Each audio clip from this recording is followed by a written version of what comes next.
Október je mesiac, ktorý nás svojimi jemnými farbami a príjemným chladom privádza do krásnej jesene.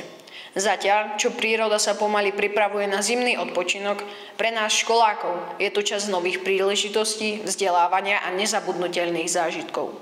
V dnešnom vydaní sme si pre vás pripravili pestrú paletu tém, ktoré nás v škole tento mesiac zaujali a inšpirovali. Vitajte pri ich sledovaní. Dnes to budú tieto témy. Deviatáci sa vzdelávali vo finančnej gramotnosti. Pohľad do temnej histórie Osvienčimu. Výmenný pobyt žiakov základnej školy z Bialystoku v našej škole. Divadelné vystúpenie Teatro Colorato z Baby Bible Band. Testovali sme prvákov a tretiakov z pohybových predpokladov.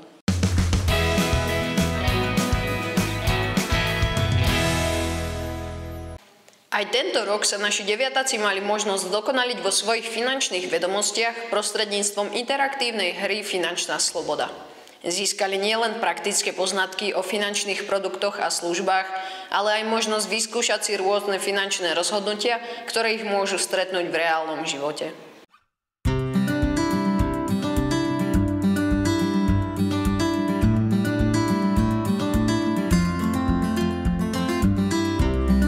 Finančná sloboda je hra, my to voláme tzv. Trenažér života. Formou tej hry si vlastne deťurence alebo dospelí pripravujú sa na reálny život. V tej hre majú reálne situácie, ktoré sa nám vyskytnú v bežnom živote, ktoré už zažívame my dospeláci, a oni si to vlastne v tejto hre teraz skúšajú. To znamená, že starajú sa o svojich klientov počas ich 30 rokov života, riešia im financie, starajú sa im o to, aby mali čo najmenej peňazí v úveroch, aby mali proste čo najnižšie zaťaženie, aby mali čo najviac peniažkov nachystaných na tie svoje ciele. Tí klienti majú svoje ciele, priania, majú určitú predstavu, že čo chcú v tom svojom živote dosiahnuť. A žiaci, deviatáci, ktorí dnes túto finančnú slobodu hrali, sa starali o svojich klientov a riešili im tie financie. Ich úlohou bolo dosiahnuť a splniť 3 ciele v rámci toho života. Prvý cieľ bola dovolenka, druhý cieľ bolo vzdelanie pre dceru a tretí, najdôležitejší cieľ, aby mali klienti nachystané peniažky na 60-ku, keď vlastne už sa budú chystať do toho dôchodku, aby tak šeja hoja boli nachystaní, aby boli šťastní, slobodní a finančne nezávislí. Štandardne ja vlastne sem chodievam do Lendaku už, keď ma pamäť neklame, tak 5. školský rok a vždy sa stretávam s tým, že tu sú žiaci veľmi dobre pripravení na ten reálny život, vedia reagovať, vedia vnímať a vedia vlastne riešiť veci tak, aby boli urobené správne pre toho klienta, o ktorého sa starajú. Takže jedného dňa, keď budú mať v rukách vo svoje financie, pevne verím, že budú veľmi dobre pripravení na ten reálny život.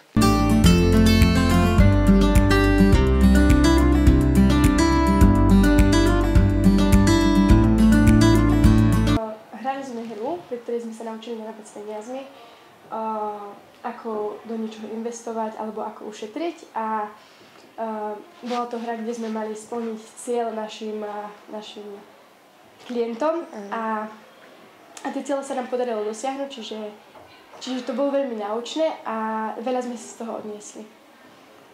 Tak určite, naučilo nás to presne, ako povedala Laura, že ako sporiť a ako si ušetriť tie peniaze a kde ich správne využiť, ako ich správne využiť v živote.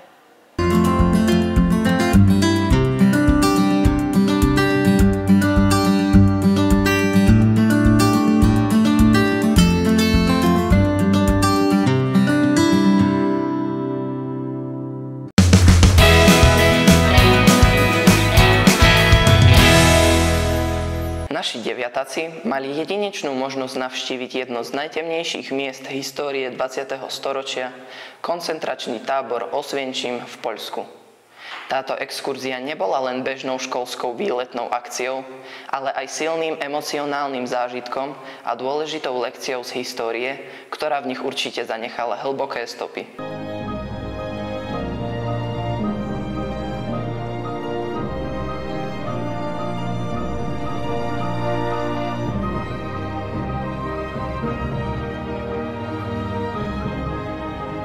Boli sme so žiakmi 8. a 9. ročníka na exkurzii v Osvienčime.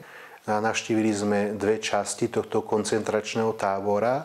To bola vlastne prvá časť, ktorá tam už stála, bývalej kasárne poľskej armády. Tam sme videli vlastne aj sklady tých vecí, ktoré ostali po zosnulých ľuďoch, či sú to tie vlasy, tašky, protézy, náhrady nôh, okuliare, čiže tam to bolo také silné, že sme videli aj hmatateľne to, čo zostalo po tých ľuďoch spred 60-80 rokoch, keď tam trpeli. A potom sme sa presunuli vlastne do novej časti Osvienčimu. To je časť Osvienčim-Birkenau, kde kedysi stála obec. A keď potrebovali rozšíriť tábor, no tak tú obec zrovnali so zemou, ľudí vysťahovali a postavili tam vlastne baráky, buď kamenné alebo drevené, kde potom mali množstvo kapacity na ubytovanie tých väzňov, na ich prácu.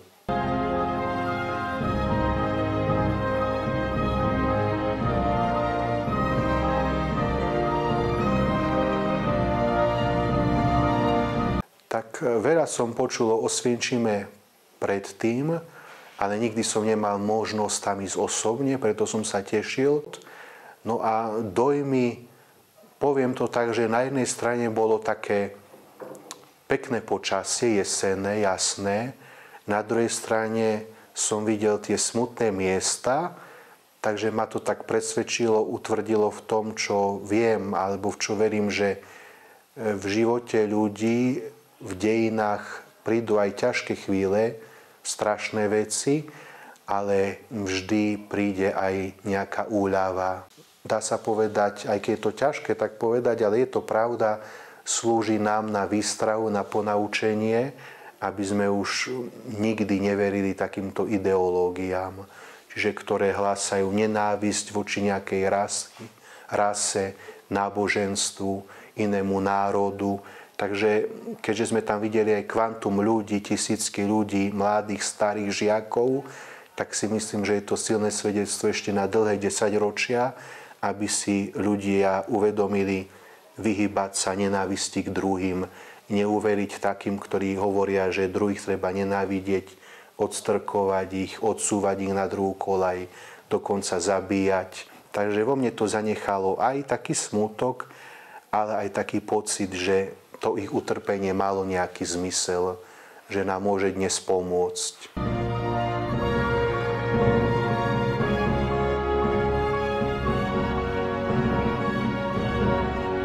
Určite to bolo smutné, hlavne z toho, že veľa ľudí tam zahynulo. Niektorí sa dostali samozrejme, ale uhynulo tam strašne veľa ľudí, čož je podľa mňa na tých koncentračných táborov to najhoršie. Bolo takéto smutné to vidieť tam veci, čo zostali od iných ľudí, čo tam ako zostali.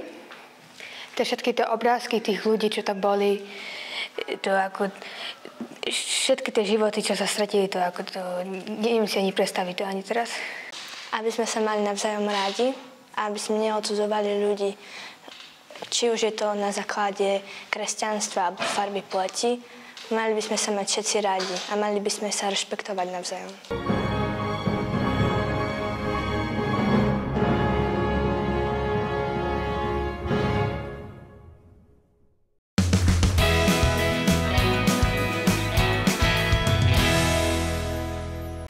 V októbri sa naša škola stala svedkom divadelného predstavenia Baby Bible Band od divadla Teatro Colorato.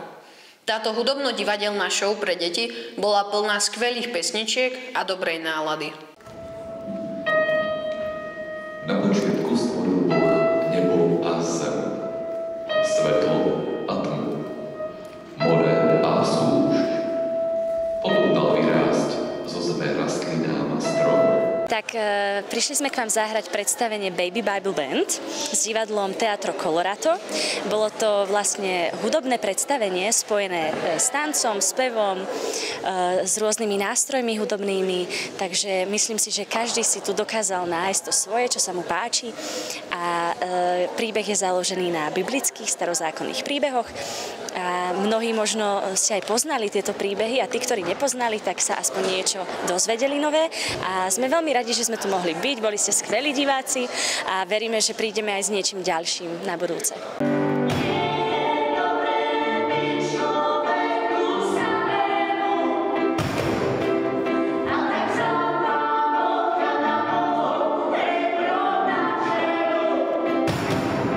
Tak Je to vlastne takých 13 biblických príbehov zo Starého zákona, ktoré každý má svoj charakter, každá pesnička je trošku iná, jedna je tango, druhé čača, ďalšie hip-hop, ďalšie slaďak. Takže Aďa Bučko, hudobná skladateľka, nám zložila 13 krásnych pesničiek, ktoré sú také samostatné čísla, každé ako keby samostatný výstup a prerozprávať nejaký príbeh prostredníctvom zvieratiek a prostredníctvom tých starozákonných hrdinov. Takže verím, že sa všetkým, ktorí boli na predstavenie páčilo a že prídeme niekedy k vám na budúce s nejakým iným.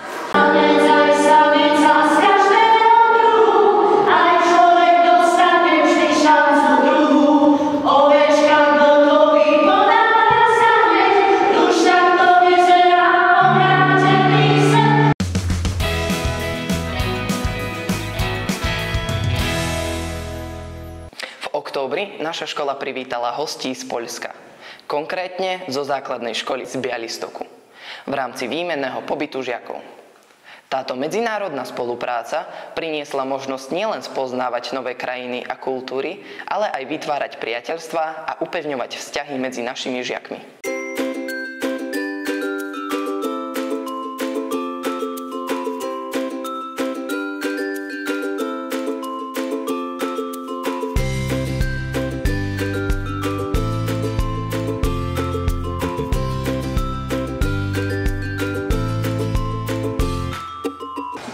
Nazywam się Anna Prystupa i jestem nauczycielką języka angielskiego w szkole podstawowej nr 20 w Białymstoku. Nazywam się Ewa Matus i jestem nauczycielką języka niemieckiego w szkole podstawowej nr 20 w Białymstoku. Ale największe wrażenie zrobiły na nas bardzo duże sale, nowoczesne wyposażenie, natomiast na Słowacji przepiękne widoki i przemili ludzie. W szkole najbardziej podobają mi się duże, przestrzenne, dobrze wyposażone i nowoczesne sale lekcyjne. Natomiast na Słowacji przede wszystkim piękno natury, przyroda, wspaniałe krajobrazy, ale również miasta pełne historii oraz pyszne jedzenie.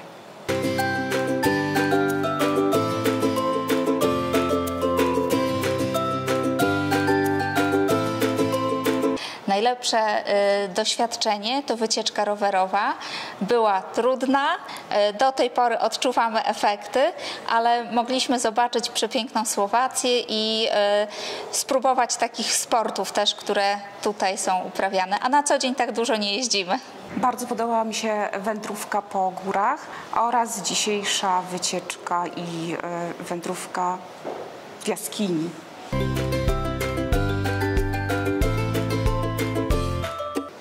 Na pewno najbardziej podobała mi się wycieczka rowerowa. Było to bardzo fajne przeżycie z niesamowitymi widokami na górę.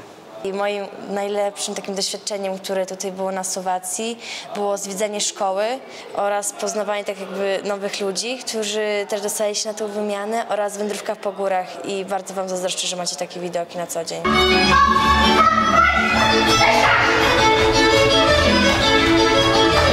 Keď mám shodnotiť tento týždeň, tak bolo to celé úžasné, ale najlepší zážitok bol podľa mňa cesta na bicykli, pretože každý človek, ktorý išiel s nami, si našiel na tomto svoje, či už my na normálnych bicykloch, ktorí sme hrali v úvodzovkách preteky, alebo tí, ktorí mali elektrický bicykel a snažili sa nás dobehnúť. To mi páčila turistika v utorok. Boli sme na Hrbienku, videli sme vodopády.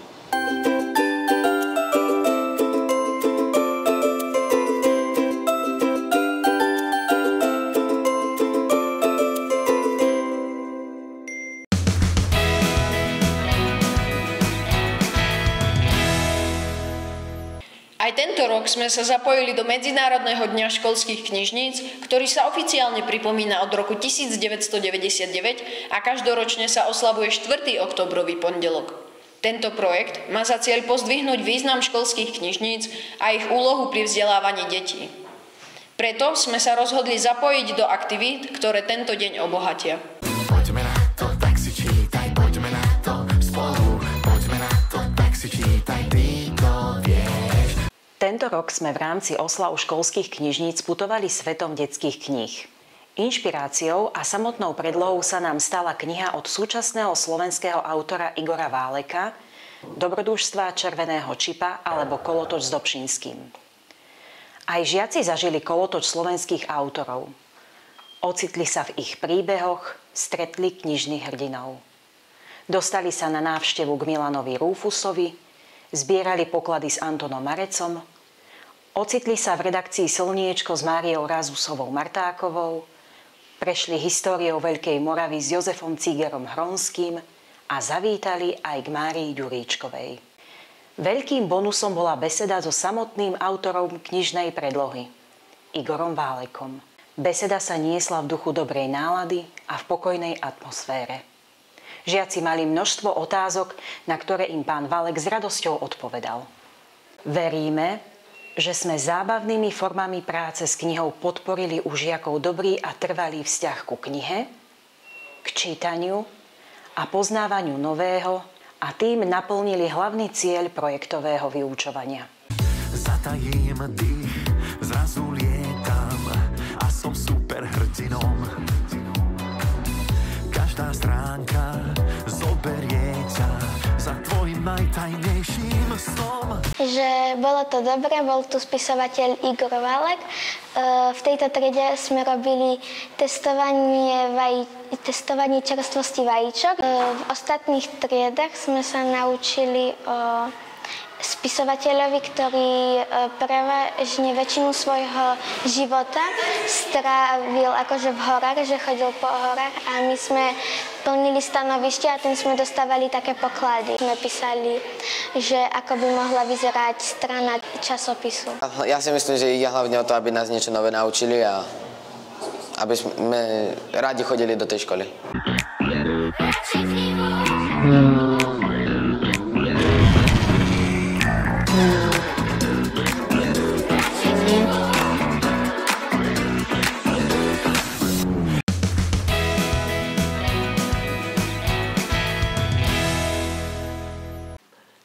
Od roku 2018 sa na Slovensku skutočňuje národné testovanie pohybových predpokladov žiakov 1. a 3. ročníka základných škôl.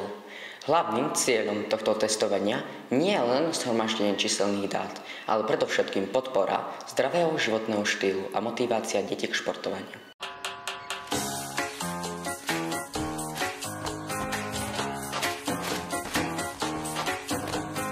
V našej škole sa pohybové predpoklady žiakov testovali na prelome septembra a októbra. Testovali sa žiaci 1. a 3. ročníka. Pre prváčikov to bolo niečo úplne nové, kým tretiaci už takéto testovanie absolvovali. Testovanie prebiehalo v 9 disciplínach, ako je výdrž v zhybe nad hmatom, sedľah za 1 minútu, viacstupňový vytrvalostný člnkový beh na 20 metrov, skok do diaľky 4x10 metrov člnkový beh, predklon v sede s dosahovaním, opakovaná zostava styčov, kotúľanie 3 lôb, vlajková naháňačka.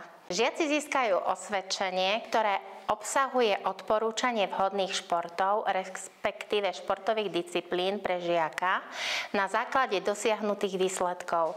Každý rodič bude mať prehľad o svojom dieťati a bude tiež viac motivovaný k podpore dieťaťa v športovej aktivite. Je prínosné, aby žiaci dosahovali viac priestoru k pohybovým aktivitám, a to nie len v škole, ale aj v domácom prostredí. Moje telo hýbe sa a všetko zvládne, srdiečko mi bije v ňom. Moje telo udržím a nech nespadnem, hlava, ruky, boky, nohy tancujú aj kolena. Robíme disciplíny. Aké napríklad? Robíme s loptami 3 musíme zrobiť 8 a ešte máme také paličky a musíme pre nich prekračovať. Pre mňa bolo ťažké tie paličky, ale najviac bolo ťažké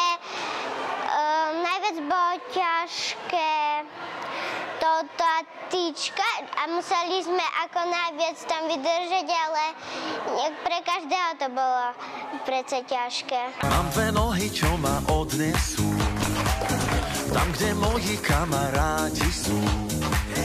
Za loptou by stále behali, na trampolíne by skákali. Mne Mne sa testovanie tretiakov veľmi páčilo. Najmä sa mi páčilo, ako sme museli tie 3 basketbalové lopty dávať okolo kuželiek a páčilo sa mi ešte, ako sme robili s tyčkou. Ja som bol najlepší v behaní úsekov. Ja som prebehol 32 úsekov a najviac sa mi páčilo, keď sme chvostíky chytali a som mal 20 chvostíkov. Mne sa to testovanie veľmi páčilo, hlavne keď sme behali na čas.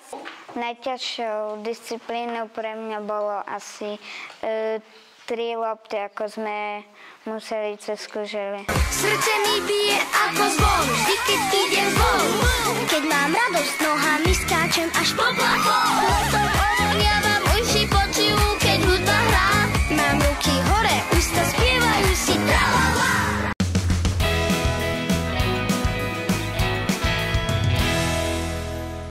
Naši žiaci v pohybe pri príležitosti Európskeho dňa športu. Zážitkové učenie s legom na 1. stupni. Žiaci 4. až 6. ročníka zdvihli šarkany k oblohe. Piataci sa zúčastnili na akcii Čisté hory. Začal sa plavecký výcvik tretiakov. Uskutočnilo sa rodičovské združenie pre žiakov 9. ročníka. Zapojili sme sa k akcii. 1 000 000 detí sa modlí ruženec. Prebehlo školské kolo olympiády zo slovenského jazyka. Aj tento rok sme sa zapojili do jazykového šampionátu v Okabi. Prváci prešli imatrikuláciou. Šiestáci na exkurzii v Podtatranskom múzeu v Gánovciach. V októbri sme sa zapojili do aktivity Vďačnosť v škatulke. Žiaci 5. a 6. ročníka na literárnej exkurzii v Banskej Bystrici. Uskutočnilo sa prvé kolo Ligy mládeže z Piša. Žiaci 7. ročníka objavovali krásy Zamagruja. Zapojili sme sa do projektu Viac lásky, menej plastov.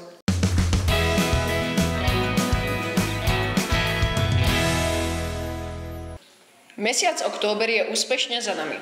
Zažili sme množstvo zaujímavých podujatí a aktivít, ktoré obohatili našu školu a našich žiakov. Teraz prichádzajú jesenné prázdniny a preto vám prajeme, aby ste si ich naplno užili. Nezabudnite si oddychnúť a nabrať energiu na nadchádzajúce výzvy. Stretneme sa pri novembrových školských novinách. Dovtedy dovidenia.